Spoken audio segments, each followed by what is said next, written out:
Alléluia. Que la gloire et l'honneur reviennent à notre Seigneur Sauveur Jésus-Christ de Nazareth. Que la paix et la grâce de Dieu vous soient multipliées au nom de Jésus. Que la paix et la grâce de Dieu soient multipliées sur toute la Côte d'Ivoire au nom de Jésus. Amen. Alléluia. Voilà, nous sommes à notre émission, l'évangile de vérité et la vérité de l'évangile. Gloire à Jésus. Voilà, et merci pour vous qui nous suivez. Et la dernière vidéo, nous avons parlé de notre Seigneur Jésus lorsqu'il était sur la croix. Alléluia, dans Matthieu 27, verset 45 à 47. Et nous avons parlé aussi de Psaume 22, le petit verset 2. Alléluia, de Ésaïe 52, le verset 13 à tout Ésaïe 53. Voilà, nous n'avons pas lu Ésaïe 53 là. Mais bon, vous connaissez plus ou moins Ésaïe 53. Gloire à Jésus. Mais je crois que d'ici quelques temps, nous reviendrons. Alléluia. Voilà. Gloire à Jésus. Et nous avons parlé aussi la semaine dernière de l'histoire de David. Et la dernière vidéo à ce propos-là parlait des 5 pierres que David ramasse au bord du torrent. Alléluia. Voilà, nous n'avons pas encore fini, mais nous avons marqué et quelques arrêts là. Alléluia. Voilà. Et dans la suite des temps, nous reviendrons sur quelques faits de la vie de David. Alléluia. Gloire à Jésus. Voilà, mais merci aussi pour nous, ceux qui nous ont vraiment encouragés et qui ont vraiment aimé, apprécié et à qui vraiment ça a vraiment fait du bien. Alléluia. Qui ont vraiment reçu vraiment depuis très longtemps et cet enseignement-là. Alléluia. Vous savez, quand on enseigne la parole de Dieu, et le Seigneur dit, vous connaîtrez la vérité, et la vérité vous affranchira, la vérité vous libérera, la vérité vous délivrera, la vérité vraiment vous éclairera. Alléluia. Et donc, beaucoup de personnes, par cet enseignement-là, ont été vraiment éclairées les questions que d'autres se posaient. Dieu merci. La grâce de Dieu, bien sûr, a permis aujourd'hui vraiment d'avoir vraiment l'importance des actes de foi que nous posons. Et David a posé un acte de foi. Le Saint-Esprit a amplifié son acte de foi par un geste qui apparaît un peu anodin. Voilà, qui peut ne pas être considéré comme un fait vraiment qui avait une portée spirituelle, une portée prophétique. Alléluia, mais le Saint-Esprit sait faire les choses. Et d'autres ont compris cela et vraiment ils nous ont encouragés, d'autres même nous ont bénis vraiment comme ils pouvaient le faire. Alléluia, que la gloire et l'honneur reviennent à notre Seigneur Sauveur Jésus. Et la Bible dit, vers la fin des temps, la connaissance augmentera. Alléluia. Et vraiment, nous remercions le Seigneur de ce que beaucoup de jeunes, beaucoup d'enseignants, beaucoup d'hommes de Dieu, vraiment, et la grâce de Dieu permet vraiment de faire connaître la vérité. Et nous sommes vraiment la génération de la fin des temps. Nous sommes la génération de la fin des temps. Alléluia. Et toutes les trompettes dans la Bible, les 7 trompettes là, ont déjà retenti. Il reste peut-être deux seulement trompettes. Mais je pense que voilà, si nous revenons là-dessus, vraiment, ça va vraiment faire du bien. Alléluia. Et vous savez, l'événement du 7 octobre 2023, et puis l'attaque de l'Iran en juin passé, c'est ça? Et puis la réaction de l'Iran, et puis la réaction des États-Unis, tout ça là, c'est dans la Bible. Alléluia. Tout ça est mentionné dans votre Bible. Alléluia. Mais je crois que voilà, nous allons actualiser ou factualiser les choses. Voilà, puisque actuellement, c'est presque le nouveau mot en Côte d'Ivoire. Voilà, soit factuel, ou bien c'est factuel. Voilà, donc si ce n'est pas actuel, ça sera factuel. S'il n'y a pas d'actualité, il y aura de la factualité. Alléluia. Et donc, comme je le dis et je le dis toujours, Jésus prenait l'actualité, les choses du quotidien. Jésus prenait la factualité, voilà, pour donner la parabole, pour donner des enseignements. Alléluia. Donc nous allons prendre l'actualité, la factualité, voilà, pour donner des enseignements. Alléluia. Que la paix et la grâce vous soient multipliées au nom de Jésus. Dans la dernière vidéo, nous avons parlé de que nous reviendrons, nous parlerons, voilà, nous parlerions de la femme surprise en flagrant délit d'adultère. Alléluia. Je mets un guillemets parce que ceux mêmes qui le disent là, bon, on ne sait pas si c'est un coup monté ou bien bon, mais vous allez voir. Voilà. Alléluia. Gloire à Jésus. Nous prenons nos Bibles dans Jean 8. Jean 8. Excusez-moi, voilà. Jean 8. À partir du verset 1 que nous lisons. On va lire cela dans la version populaire. Et puis, voilà. Voici, on peut aller dans une autre version. Gloire à Jésus. C'est un fait important dans le ministère de Jésus. C'est un fait vraiment important dans le ministère de Jésus. Jésus. Alléluia. Cet épisode-là était vraiment un fait important dans le ministère de Jésus.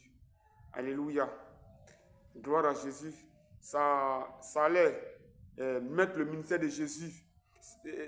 C'était l'une des plus grandes épreuves. L'une des plus grandes épreuves du ministère de Jésus. Alléluia.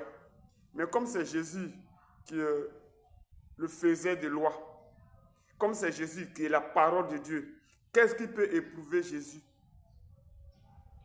Qui peut prendre Jésus en défaut? Et dans même Jean 8 là, Jésus a dit une parole qu'aucun fondateur de religion ne peut dire, qu'aucun saint ne peut dire, qu'aucun homme fondateur de grandes religions, fut-il, ne peut jamais dire cela. Alléluia. Gloire à Dieu. Dans même Jean 8 là, Jean 8 verset 46, il dit, et Dieu merci, ces fondateurs de religions là, ont eu l'honnêteté de ne pas le dire, parce qu'ils ne le sont pas. Ils ne le sont pas. Que ce soit le fondateur de l'islam ou le fondateur du bouddhisme, je dirais le fondateur de l'islamisme, le fondateur du bouddhisme, le fondateur de toutes les religions de ce monde-là. Voilà. La religion, et je l'ai déjà dit, voilà, l'Église, les chrétiens, nous ne sommes pas dans une religion. Nous sommes dans une relation. Alléluia, nous sommes dans une relation.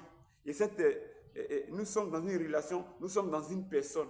Nous sommes en relation avec Jésus, nous sommes en Jésus. Mais dans la religion, il n'y a pas de relation. Dans la religion, il n'y a pas de relation. Parce que dans la religion, il est interdit d'appeler Dieu son Père.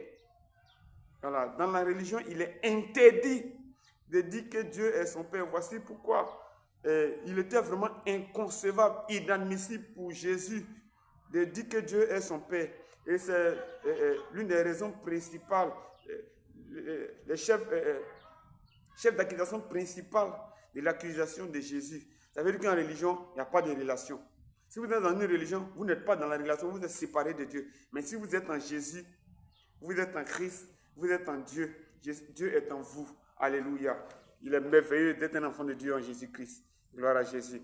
Voilà, donc, dans même Jean 8, 46, là, Jésus a dit, qui de vous me convaincra de péché? Qui de vous me convaincra de péché? Eh bien, moi, Enoch, je peux convaincre Mahomet de péché. Je peux convaincre tous les califes de péché. Je peux convaincre tous les moines bouddhistes de péché. Je peux convaincre Bouddha de péché. Tous les hommes sont... On peut les convaincre de péché. Le seul homme sur la terre qui a eu l'honnêteté de le dire et qui est vraiment vrai. Alléluia. Tous les fondateurs des religions, ils ont eu l'honnêteté de ne pas le dire parce qu'on peut les convaincre de péché. Mais Jésus, il dit, qui de vous me convaincra de péché? Qui de vous? Mais entre nous, la seule personne, celui qui n'a pas péché, il est Dieu. Celui qui n'a pas péché, c'est Dieu. Mais pourquoi Jésus dit, qui de vous me convaincra de péché? Donc qui est Jésus? Je l'adore. J'adore Jésus. Alléluia. Parce que Qui de vous me convainquera de péché? Qui a dit ça? C'est Jésus. Alléluia. Donc Jésus est adorable. Il est digne d'être loué, il est digne d'être adoré. Alléluia. Jésus c'est Dieu parce que personne ne peut convaincre Jésus de péché. Ton Coran même ne peut pas convaincre Jésus de péché. Le Coran, Sourate 19, il ne peut pas convaincre Jésus de péché. Alléluia. Gloire à Jésus.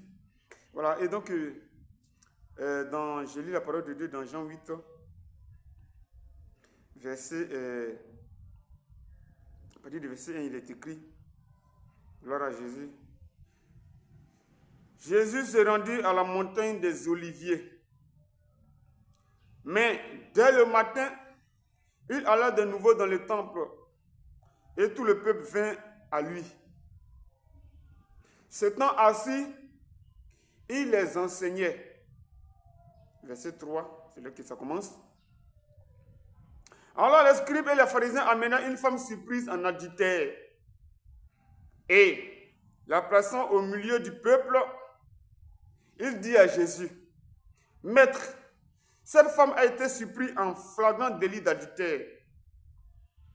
Moïse, dans la loi, nous a ordonné de lapider de telles femmes. Toi donc, que dis-tu? » Alléluia. Verset 6. Il disait cela pour l'éprouver, afin de pouvoir l'accuser. Mais Jésus, s'étant baissé, écrivait avec le doigt sur la terre. J'ai relu le verset 6 pour vous. Il disait cela pour l'éprouver, pour le tenter, afin de pouvoir l'accuser. Mais Jésus, s'étant baissé, écrivait avec le doigt sur la terre. Écrivait avec le doigt sur la terre. Alléluia. Verset 7. Comme il continuait à l'interroger, à l'accuser, à l'éprouver, il se releva et leur dit, que celui de vous qui est sans péché jette le premier la pierre contre elle. Et s'étant de nouveau baissé, il écrivait sur la terre. Et s'étant de nouveau baissé, il écrivait sur la terre. Verset 9. Quand il entendit cela, accusé par leur conscience, il se retirait un à un. Alléluia, pour paraphraser un homme politique. Depuis les plus âgés jusqu'au dernier. Et Jésus resta seul avec la femme qui était au milieu. Verset 10. Alors s'étant relevé et ne voyant plus que la femme, Jésus lui dit, femme, où sont ceux qui t'accusaient? Personne ne t'a-t-il condamné? Dernier verset, c'est là que nous allons nous arrêter, verset 11. Elle répondit, non, Seigneur. Et Jésus lui dit, je ne te condamne pas non plus, va et ne péche plus. Alléluia. Voilà. Voici ce qui est dit dans ce passage Jean 8, 1 à 11 que nous avons lu tout à l'heure.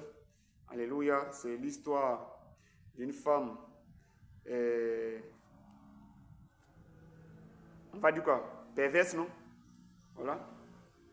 Une femme infidèle, une femme adultère, une femme de mauvaise vie, une femme qui a corrompu son foyer, une femme qui n'en était pas, d'une certaine manière, digne devant les hommes, qui a très mal réagi, qui a vraiment est passé de travers, qui a succombé à la tentation, qui a succombé, on va dire quoi, à l'argent, hein? Voilà, qui a succombé à quoi? Et elle est prise en flagrant délit d'adultère. Elle est prise en flagrant délit d'infidélité.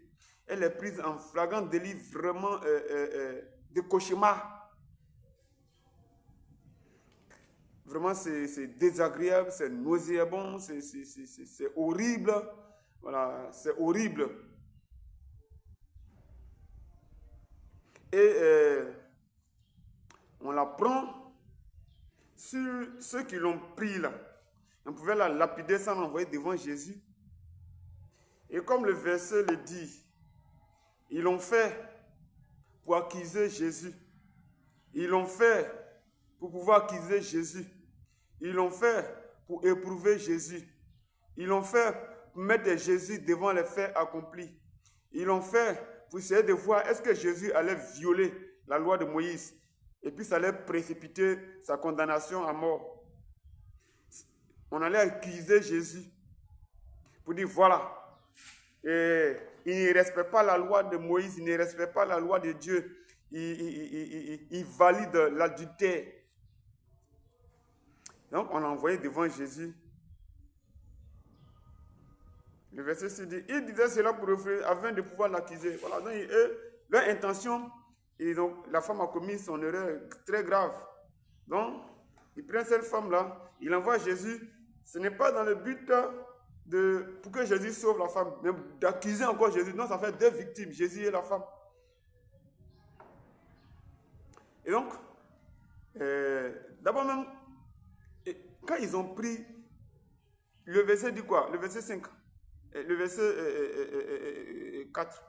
On dit elle était prise en flagrant délit d'adultère. Dans d'autres versets, c'est sur le fait. Elle était prise, c'est-à-dire voilà, sur le fait. Mais ce n'est pas avec chien. Ce n'est pas avec cabri, ce n'est pas avec mouton. C'est un marié et une mariée.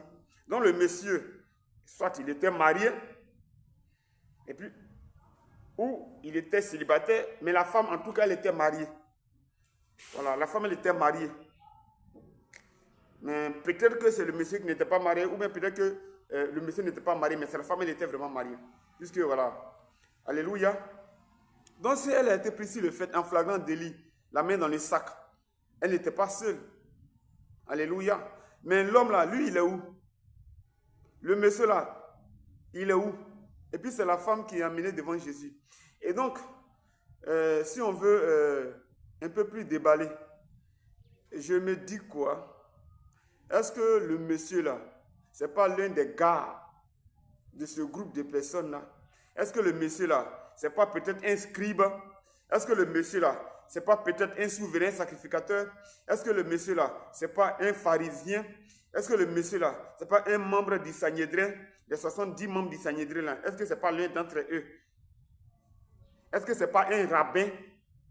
Ou bien est-ce que ce n'est pas le chef du quartier, le chef du village? En tout cas, entre ces questions-là, il y a un dedans. Donc ceux qui l'ont pris là, c'est les gars. C'est l'un d'eux. Puisqu'on dit les pharisiens, les scribes et les pharisiens. Alléluia. Donc entre ceux qui ont pris la femme là, on dit alors les scribes et les pharisiens amenaient une femme surprise en flagrant délit. Donc, soit le monsieur qui a fait ça, soit il est scribe ou bien les pharisiens. Donc c'est l'un de leurs gars. Donc, quand ils ont pris, pourquoi c'est la femme seule qui est exposée à la vindicte populaire? Pourquoi c'est la femme qui est livrée en spectacle? Qui est apportée sur la place publique, devant Jésus? Certainement, ils ont dit, ah, notre gars, tu as zaillé. Tu as zaillé.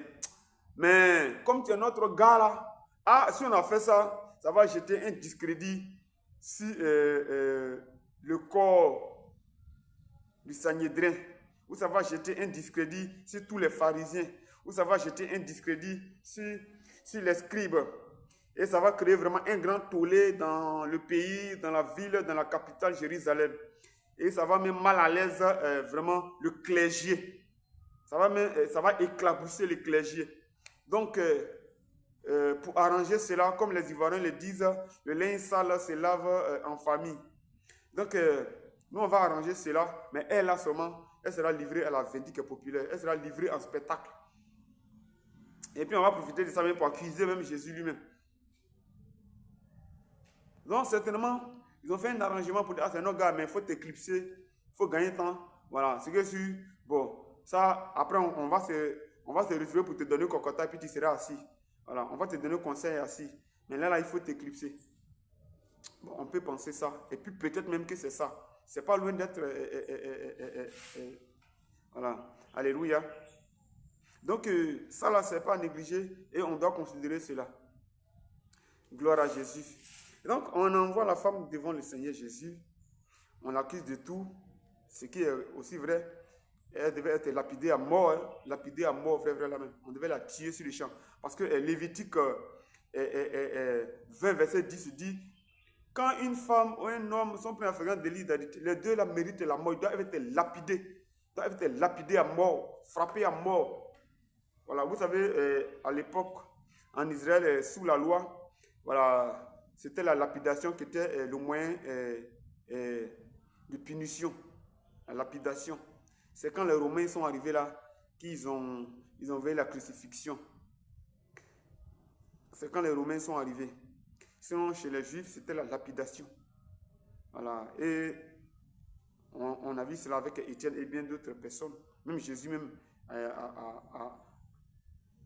on a essayé de les lapider. L'apôtre Pierre, l'apôtre Paul, tous ceux-là. Alléluia. Et dans Exode 20, le commandement dit, tu ne commettras... Bon, enfin, les 10 commandements là. Voilà. Le décalogue. C'est ça, hein? Voilà, tu ne commettras point d'adultère. Exode 20, verset 14. Donc ça là, voilà, vraiment, c'était inadmissible. Donc, il y avait vraiment une sanction mortelle, condamnée à mort. Donc, on envoie la femme devant Jésus. Chacun accuse comme il peut. Chacun dit tout ce qu'il veut. Et Jésus dit, une phrase que Jésus dit, et le verset 4, on est la plaçant au milieu du peuple, il dit à Jésus, maître, cette femme, et puis il dit quoi? Il dit maître, hein? Maître. Cette femme a été supprimée en délit d'adultère. Moïse, dans la loi, nous a donné de lapider de telle femme. Toi, donc, qui dis-tu? Donc, il a donné la réponse de Jésus, pas parce que, voilà, ce que Jésus va dire, ça sera ok. Mais, voici, est-ce que lui-même, il ne viole pas la loi? Est-ce que lui, il va dire autre chose contraire à la loi? Est-ce qu'il va prendre une décision contraire à la loi? Est-ce qu'il va violer la loi? Est-ce qu'il va violer la Constitution? Parce que, voilà, les grands violeurs de la Constitution, ce sont les faiseurs de la Constitution eux-mêmes. Les grands violeurs de la Constitution, ce sont les gardiens de la Constitution eux-mêmes. Donc, ils ont pensé que est-ce que Jésus allait faire ça? Alléluia. Et le verset 7. Comme il continuait à l'interroger, il se releva et il a dit, que celui de vous qui n'a point péché jette le premier la pierre contre elle. Donc, quand Jésus a dit ça, que celui de vous qui n'a point péché jette la pierre contre elle. Or, eux-mêmes savent que, eux-mêmes non seulement ils sont dedans, et ils font les mêmes choses, ils ont commis ça, et que même c'était un de leurs gars. Donc, la Bible dit que après cela, Jésus s'est assis et il a commencé à écrire par terre. Et ce sera le thème du sujet. Qu'est-ce que Jésus écrivait par terre face à la femme qui était prise en flagrant délit d'adultère? Alléluia. Vous savez, Jésus savait que, et plus tard, il est dit dans les derniers versets, la femme, voilà, tu as péché, c'est pas bien, voilà, tout ça là, vous êtes désagréable, va et ne pêche plus. Donc Jésus savait que ce qu'elle a fait, c'était désagréable, c'était mauvais même. C'était mauvais. Donc Jésus, il s'est mis à écrire par terre, non seulement pour les accusateurs, mais pour la femme elle-même. Donc, qu'est-ce que Jésus écrivait par terre? Comme je l'ai dit, ce n'est pas Madame du jour à la balle, ce n'est pas Billet coup derrière le mouton. Voilà. Mais qu'est-ce que Jésus écrivait? Ce n'est pas Ali regarde la télévision. Jésus, ce qu'il a dit là, que celui d'entre vous qui n'a point péché là, qui jette le premier la pierre. Alléluia. Quand il a fini de faire ça, il s'est mis à écrire. Alléluia. Mais ceux qui étaient là, ce que Jésus écrivait là, et ils pouvaient voir et lire cela. Ils pouvaient voir et lire cela. Ils pouvaient comprendre cela. Ils ont vu Jésus écrire. Donc, ils pouvaient venir s'approcher pour voir ce que Jésus écrivait. C'est pour les accusateurs là que Jésus écrivait. Donc, les accusateurs là, s'il y avait un qui était sage et intelligent dedans, Il devait venir voir ce que Jésus écrivait. Puisque c'est Jésus qui est la loi, qui est la parole de Dieu elle-même, qui est la loi elle-même, qui est l'écriture elle-même. Donc ce qu'il a dit là, c'est ce qu'il est en train d'écrire. Jésus qui est la parole, au commencement était la parole avec Dieu, et la parole était Dieu, la parole était faite chair là. Donc Jésus écrivait miséricorde, miséricorde, miséricorde. Alléluia. Parce que Jésus, ceux qui accusaient, ils avaient raison, mais Jésus ne voulait pas les exposer. Il ne voulait pas les exposer. Il ne voulait pas les exposer. Parce qu'eux, ils ont livré la femme en spectacle à la vendue populaire. Mais Jésus ne voulait pas en faire autant. C'est vrai, elle a péché, mais moi, je vais écrire aussi pour vous. Donc, chacun pouvait se lever et puis venir regarder. Ah, qu'est-ce que Jésus écrit? Donc, si Jésus écrit, chacun voit ce que Jésus écrit et puis il donne d'eau. Chacun voit ce que Jésus écrit sans bruit et puis tu t'en vas. En tout cas, tu as pris pour toi, tu t'en vas. Tu vois Jésus écrit sans bruit, tu vois ton nom, tu t'en vas. Tu vois Jésus écrit sans bruit, et tu te lèves, tu t'en vas. Alléluia. Donc ce que Jésus écrivait là, c'est ce que Jacques dit.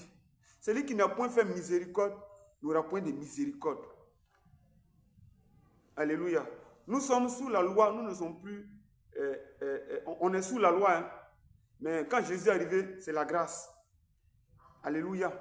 Et quand le prophète Nathan va vers David, qui a violé la femme d'Uri, qui a tué le mari d'Uri, qui a remis la lettre des morts à Uri lui-même. Mais comme Uri était de haute qualité morale, il était très intègre, il n'a pas déjà la lettre. Donc quand le prophète Nathan vient devant David, là, c'était, comme je l'ai dit, c'était examen de miséricorde. Donc ce que Jésus écrivait là, c'était examen de miséricorde. Examen de miséricorde. Examen de miséricorde. Alléluia. Donc quand tu viens, tu vois la réponse de l'examen de miséricorde, tu donnes d'autres, tu t'en vas. Parce que Jésus ne voulait pas vous humilier. Donc Jésus écrit, et puis ce qui est dans leur tête, c'est livrer la femme en spectacle, c'est accuser Jésus. Comme il continuait à l'intérieur, il se releva, il a dit, que celui d'entre vous qui n'a point péché, se jette le premier la pierre contre elle. Alléluia. Dans le verset 6, il dit cela afin de l'approuver, mais Jésus s'étant abaissé, écrivait avec le doigt sur la tête. Donc ce que Jésus a dit là, que celui d'entre vous qui n'a point péché, jette le premier la pierre là. C'est ce que Jésus a écrit. Alléluia.